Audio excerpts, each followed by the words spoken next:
سيد أحمد بن رمضان المرزوقي وسيد أحمد بن ميزان الحبشي وسيد الشيخ عبد الله بن عبد الرحمن بن فضل وصالح وفرح والأرواح والدينا ووالديكم وأمواتنا وأمواتكم الله فلهم ورحمهم وعلى بركاتهم ونفعنا بركاتهم وأصلح في الدين والدنيا والآخرة يفتح علينا وعليكم فتح العارفين فقنا ويكم الدين علمنا ويكم متابعين ويهدنا ويكم يسوع وسلم جعلنا ويكم من المصلحة ويكم الجماعة ورزقنا ويكم محسن خاتم والموت بعرث البرفيض وعطل عافية إلى حضرة النبي محمد صلى الله عليه وسلم الفاتحة.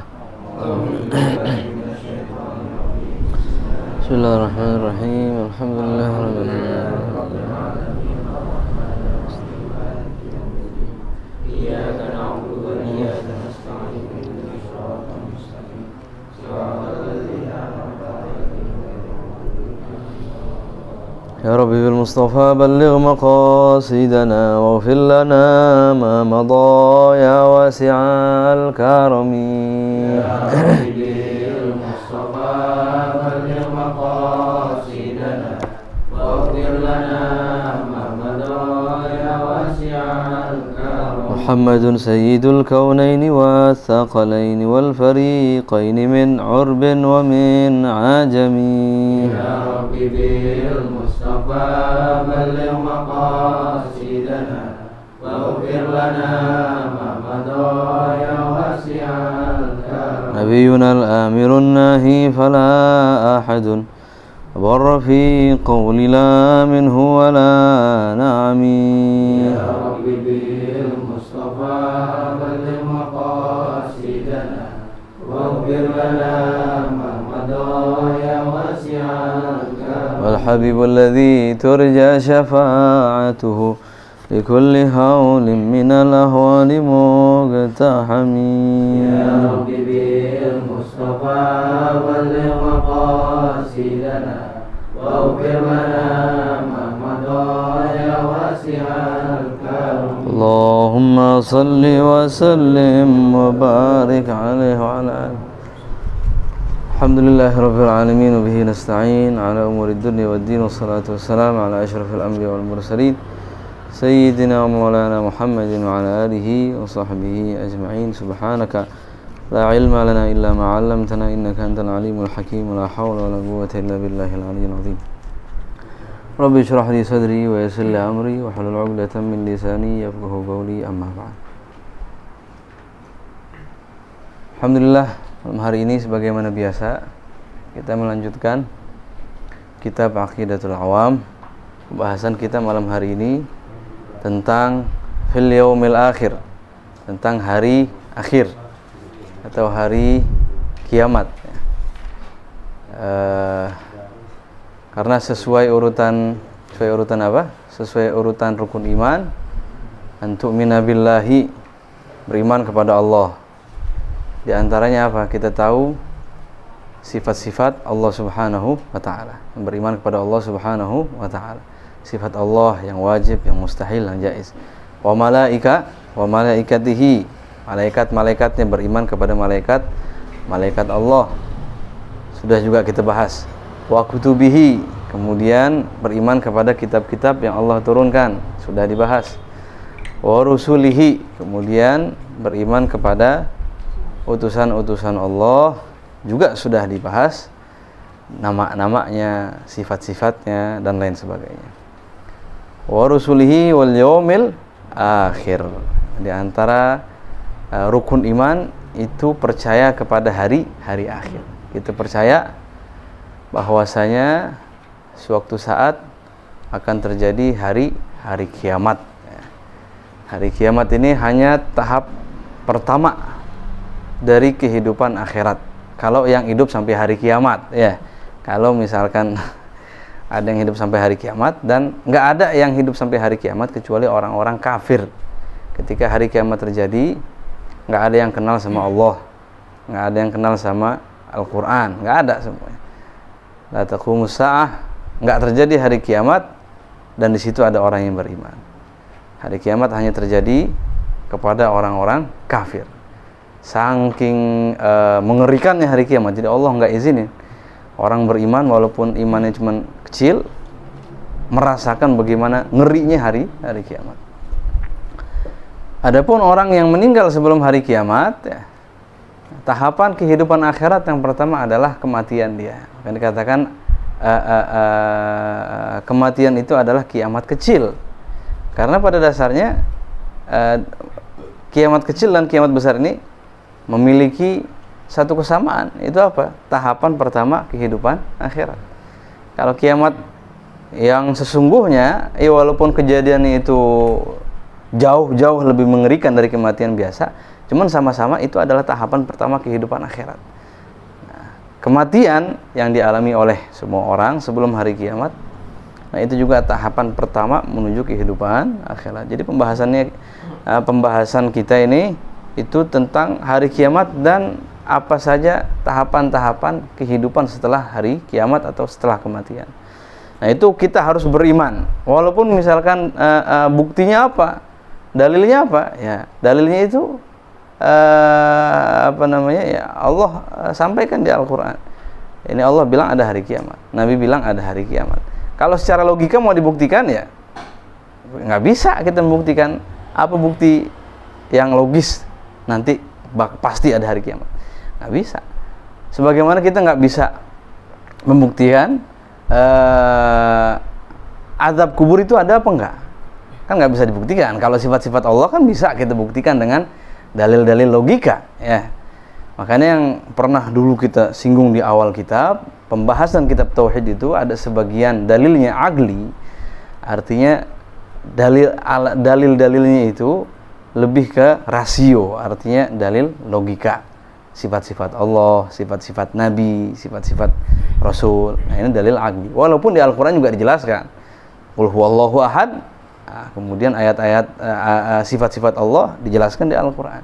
Cuma itu lebih ke dalil agli. Ada sebagian itu dalil sama'i atau dalil nagli. Kita harus percaya, kenapa? Karena Allah sudah sebutkan di dalam Al-Quran, Nabi sebutkan di dalam hadis. Di antaranya apa? Keimanan tentang hari akhir. Walaupun ujung-ujungnya ini masuk ke ranah dalil agli juga. Secara umum kita harus percaya kepada firman Allah Subhanahu wa taala. Kenapa? Karena mustahil secara logika Tuhan semesta alam ini berbohong. Karena bohong adalah salah satu sifat kekurangan. Mustahil secara logika pencipta alam semesta ini itu berbohong. Mustahil pencipta alam semesta ini memiliki sifat kekurangan. Jadi ujung-ujungnya juga dalil agli.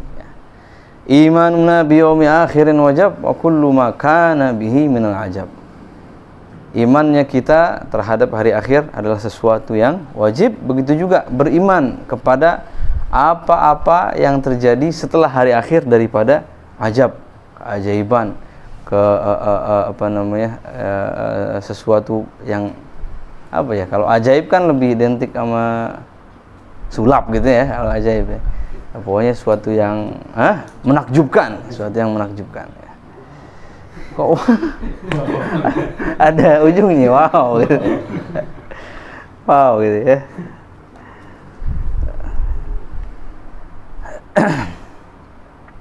Nah, apa saja tahapan-tahapan setelah terjadinya hari kiamat? Pertama, bagi orang yang meninggal sebelum hari kiamat, maka fase kehidupan pertama mereka adalah alam barzakh. Wa huwa ma bainal maut wa yaumil ba'tsi wan nusyur. Alam barzakh ini fase pertama kehidupan yang akan dijalani setiap manusia setelah meninggal. Ini fase ini berapa lama? Tergantung kapan dia meninggalnya. Hidupnya di zaman kapan ya. Semakin mendekati kiamat, maka semakin sebentar fase alam barzakhnya. Karena alam barzakh itu alam atau kehidupan antara kematian dengan hari kebangkitan. Bukan hari kiamat ya, tapi hari kebangkitan. Ketika hari kiamat semuanya musnah. Bahkan yang ada di kuburan juga arwahnya ini nggak ada. Artinya arwahnya itu Allah taruh di tempat yang Allah kehendaki. Kalau sekarang arwah itu masih hidup, masih merasakan sebagaimana orang yang masih hidup. Arwah ada di kuburannya masing-masing.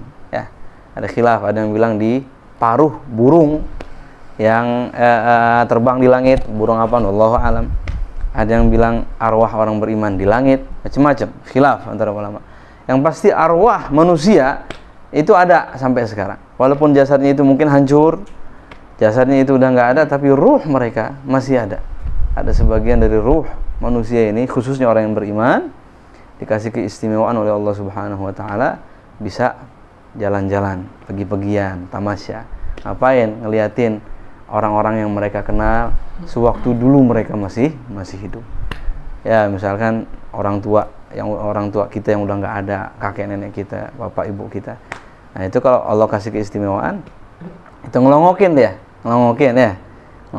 liatin anaknya sekarang lagi ngapain. Ayan ro'a khairan hamidallah. Kalau mereka ini ngelihat orang-orang yang dikenal ini orang-orangnya pada baik, mereka bersyukur kepada Allah Subhanahu wa taala. Girang kalau misalkan anak-anaknya tukang maksiat, nah mereka sedih, nangis, kemudian beristighfar kepada Allah Subhanahu wa taala. Jadi ruh ada, tapi ketika kiamat semuanya nggak ada lagi, nggak ada kehidupan. La ruh wala jasad. Nggak ada kehidupan ruh, nggak ada kehidupan jasad. Sampai kapan? Sampai nanti hari kebangkitan ya. Hari kebangkitan itu tiupan sangkakala yang kedua. Sangkakala yang pertama, malaikat Israfil, itu hari kiamat, kiamatul kubro, kiamat besar. Kemudian vakum kehidupan selama 40 tahun atau waktu yang dikehendaki oleh Allah Subhanahu wa taala. Setelah itu baru dibangkitkan kembali semua makhluk yang pernah hidup. Bukan cuma manusia, hewan, jin, malaikat bahkan ya. Jadi itu yang pertama. Allah nyatakan dalam Al-Qur'an, "Wa min waraihim barzakhun ila yaumi yub'atsun." Di hadapan mereka, kita semua makhluk hidup, barzakh, akan ada alam barzakh sampai kapan? Sampai hari kebangkitan. Itu yang pertama. Yang kedua, soal ghabri wa na'imihi li ahli ta'ah wa 'adzabihi li ahli al-ma'siyah. Yang kedua, di antara hal yang harus kita imani yang berkaitan dengan hari akhir atau kehidupan akhirat adalah pertanyaan di dalam kubur. Itu satu. Kemudian di antaranya juga nikmat yang Allah berikan untuk ahli kubur yang taat dan siksa yang Allah berikan kepada ahli kubur yang maksiat. An-naru yu'raduna 'alaiha ghuduwwa wa 'ashiyya wa yawma taqumu as-sa'atu adkhilu ala fir'auna asyaddal 'adzab.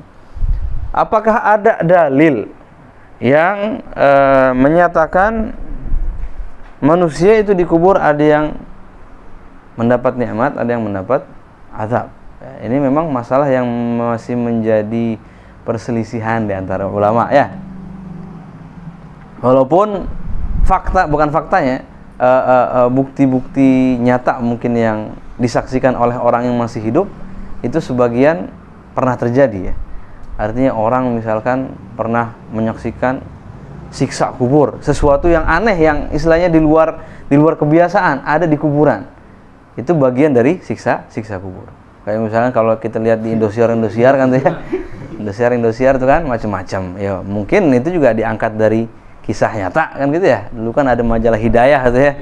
Zaman tahun berapa tuh? Tahun 2000. Majalah Hidayah itu masih ya awal 2000-an itu masih ngetren tuh ya. Tuh rajin tuh beli majalah Hidayah gitu ya. Suka ngeliatin sama foto-foto nanten di ujung kan ada tuh ya. Nah, ala kulli hal yang kita saksikan itu memang azab kubur ada. Maksudnya pengalaman azab kubur itu memang pernah dirasakan oleh sebagian orang yang masih hidup. Cuma kita bicara dalil yang ada di Al-Quran. Nah, apakah ada dalil di Al-Quran yang menunjukkan siksa kubur atau kenikmatan kubur? Nah, di antaranya ketika Allah Subhanahu wa taala menceritakan siksaan terhadap keluarga Fir'aun dan keluarga-keluarganya, para pengikut-pengikutnya. Allah nyatakan dalam Al-Quran, "An-naru yu'raduna 'alaiha ghuduwan wa 'ashiyya." Api itu bukan diberikan ya.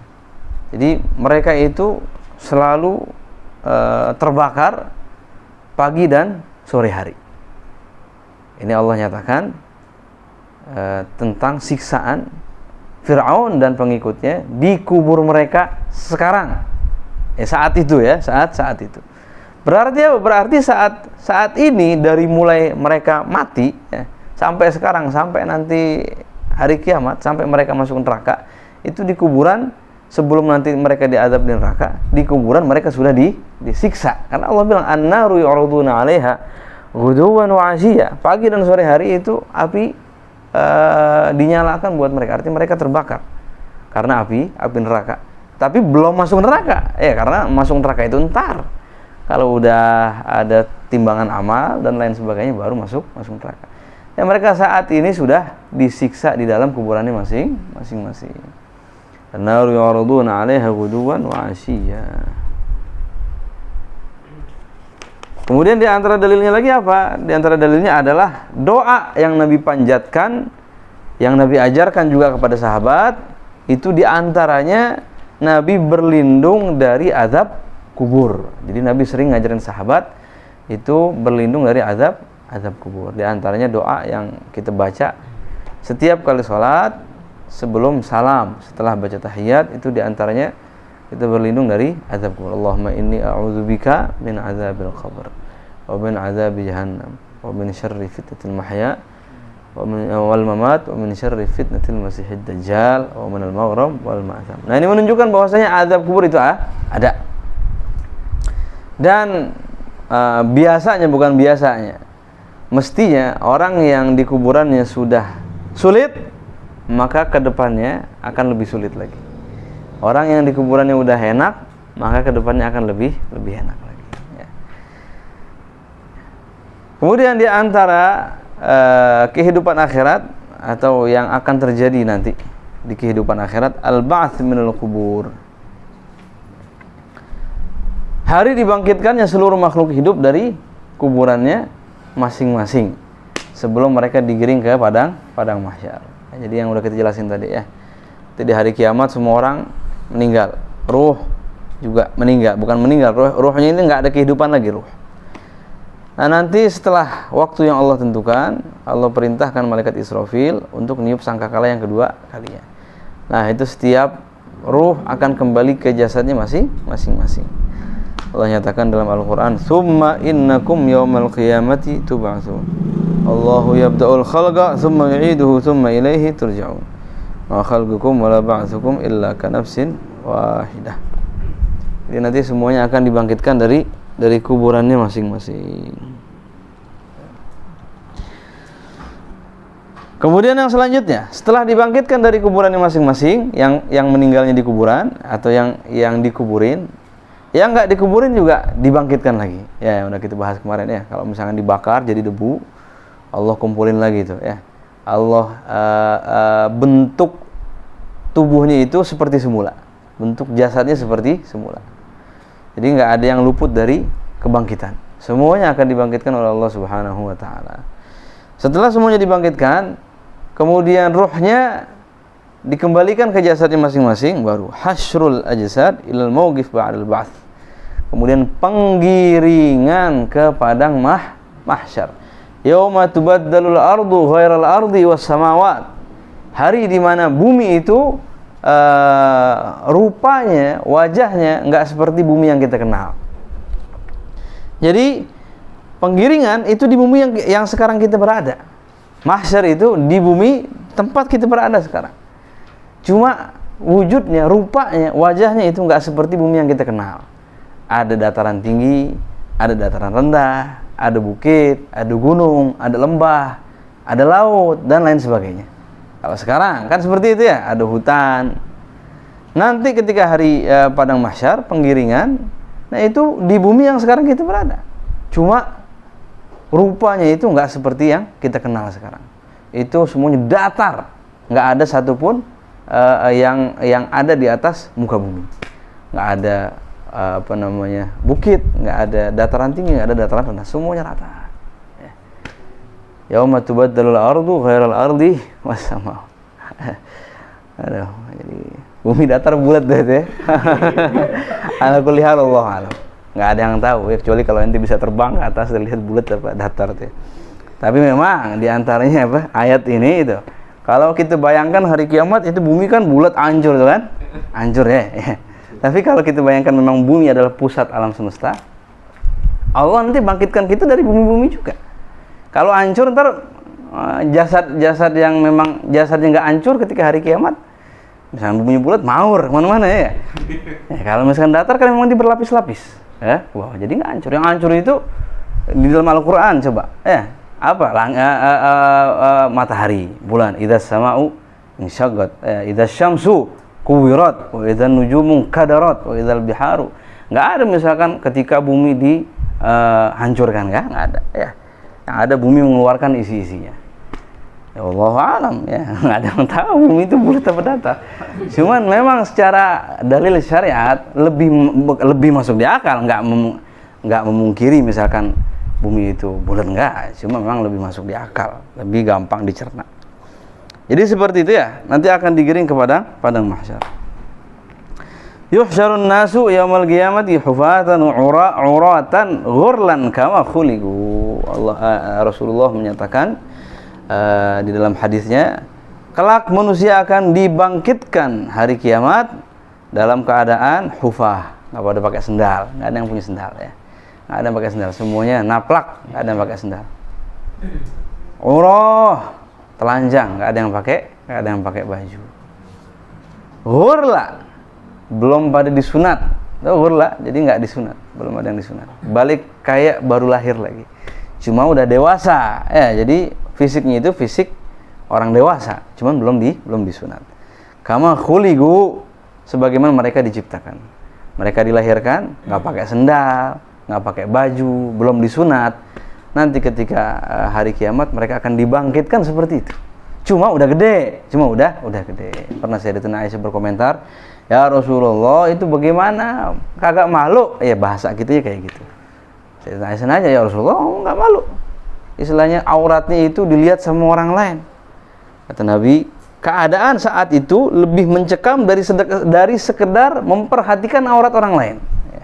Keadaan saat itu lebih mengerikan dan lebih mencekam dari sekedar merhatiin aurat orang lain dan merasa malu ketika aurat kita dilihat. Saking mencekamnya keadaan saat itu. Jadi orang nggak peduli lagi mau kelihatan kayak mau enggak, nggak peduli. Jadi saking itu maksudnya gambaran yang luar biasa yang Nabi sampaikan, nggak banyak kata-kata, cuma penyampaiannya itu pas, tepat. Makanya dikatakan Nabi ini di antara mukjizatnya itu jawami'ul kalim. Jadi omongan dikit maknanya banyak, mengena dan gampang dicerna.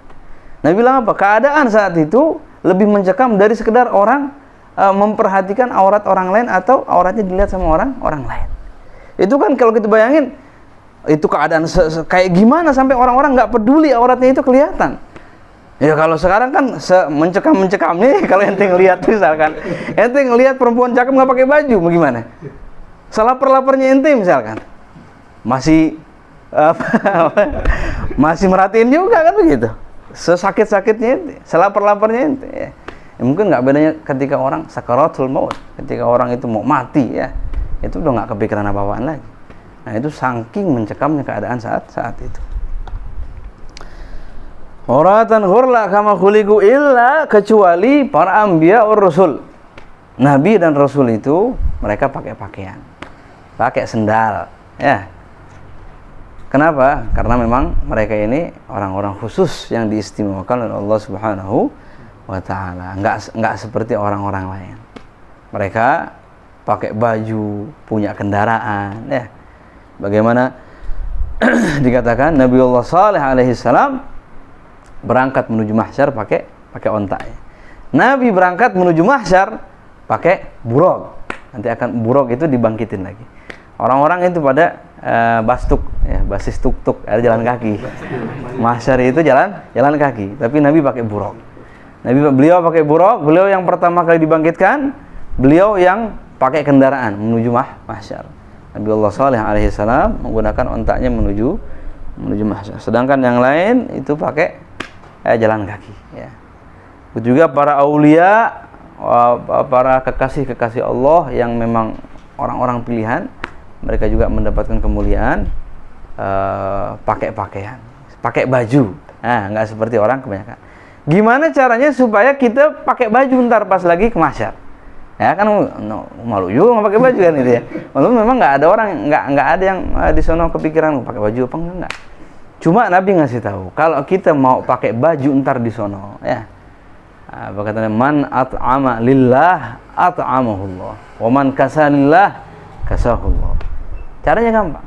Kata Nabi, orang yang ngasih pakaian untuk orang lain karena Allah. Orang sekarang banyak yang nggak punya pakaian yang layak ya. Kata Nabi, orang yang memberikan pakaian pada orang yang membutuhkan karena Allah ikhlas, atau kata Nabi, kasahullah, Allah akan berikan dia pakaian. Kapan? Nanti di hari kiamat. Ketika digiring menuju mahsyar, orang-orang pada telanjang dipakai pakaian. Kenapa? Karena apa? Karena ngasih dapat baju humas deh ya. Oh iya. Jadi pakai baju. Pakai baju di sana. Baju apa humas gitu ya? Humas di sana. Jadi gitu ya. Orang-orang kelaparan. Ini kondisinya telanjang, lapar, aus. Gimana supaya nggak telanjang, supaya nggak kelaparan, supaya nggak kehausan? Nah itu. Sering-sering sedekah sama orang lain, bantu orang lain. Makanya kata Nabi, barang siapa yang meringankan urusan dunia orang lain, jadi orang punya hajat, punya urusan, kita bantuin, kita ringanin, Allah bantuin urusan dia di dunia dan di akhirat. Kita bantuin orang urusan dunia, Allah bantuin urusan dunia kita dan urusan akhirat kita. Qala sallallahu alaihi wasallam, innakum lamahsyuruna rijalan wa rukbana wa tajruna ala wujuhikum. Nah, jadi seperti itu. Orang dibangkitkan dari kuburannya masing-masing dengan keadaan yang sudah kita jelaskan menuju padang mahsyar, digiring oleh malaikat. Jadi Allah tugasin malaikat ini buat ngegiring dari ujung sampai ujung. Itu ada malaikat yang petugas mahsyar, petugas acara mahsyar ya. Ada IO-nya ya. Jadi IO Allah canggih kan gitu ya. Rapi semuanya. Malaikat itu Allah siapkan mengelilingi semua makhluk yang digiring ke mahsyar. Jadi kalau misalnya punya pikiran, gue pengen kabur misalkan, nggak bisa. Karena malaikat itu sudah mengelilingi semua makhluk yang digiring ke mahsyar.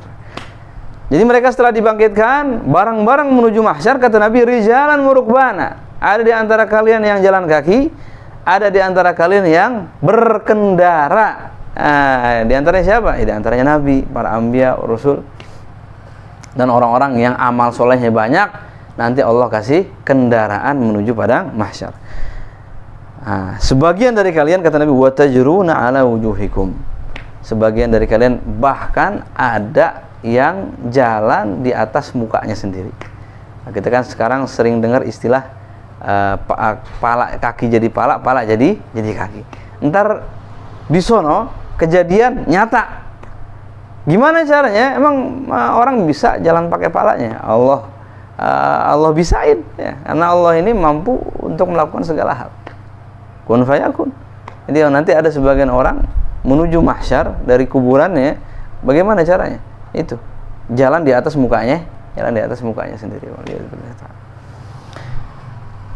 Awwalu man yuksa yaumil qiyamah Khalilullah alaihi salam gibtiyatain.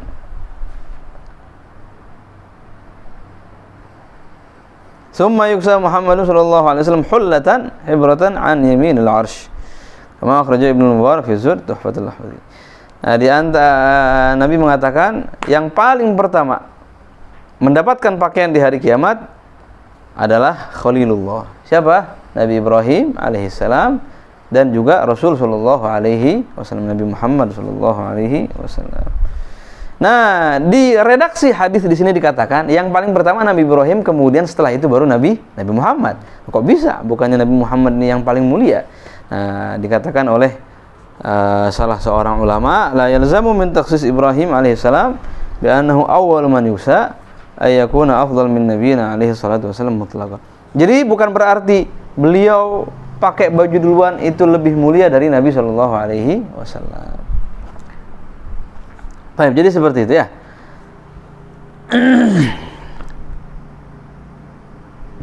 Nah, digiringlah manusia menuju padang mahsyar buat apaan? Buat faslul qadha. Faslul qadha ini penentuan nasib. Jadi penentuan nasib itu di mana? Penentuan nasib itu di padang mahsyar setelah sekian lama Allah gantung nasib mereka. Jadi nanti ada gantung ya, bukan hubungan kita doang yang digantung. Nah, nanti Allah akan menggantung nasib seluruh makhluk di mahsyar. Jadi kalau ente pernah digantung, hubungannya paling enggak ada pengalaman nanti di sana ya. Nah, kan di sini digantung mulu ya. Diterima enggak, ditolak enggak, kan rada repot juga kalau begitu ya. Jadi menuju mahsyar untuk apa? Penentuan nasib oleh Allah Subhanahu wa taala. Jadi sempat digantung nasib umat manusia pada umumnya. Inilah yang menyebabkan para anbiya itu merasa begitu khawatir. Padahal mereka udah dijamin masuk surga. Cuma keadaan yang begitu mencekam saat itu sampai mereka itu lupa bahwa mereka pasti masuk surga. Saking apa? Jadi nggak percaya. Nih bener nggak nih masuk surga gitu? Bener nggak mereka ini dijamin masuk surga? Saking saat itu nggak ada kepastian. Jadi mereka walaupun pernah Allah kasih tahu bakalan masuk surga, cuma sampai nafsi nggak tahu lagi. Saya aja belum tahu nasibnya gimana. Saking ya, maksud kita bayangin saat itu keadaan seperti apa. Kejadian padang mahsyar panjang, cuma di sini cuma dijelaskan sedikit. Nah, setelah padang mahsyar baru nanti ada syafaatul uzma, syafaat yang paling besar yang hanya dimiliki oleh Rasulullah Shallallahu alaihi wasallam. Jenis-jenis syafaat kita akan lanjutkan di minggu yang akan datang.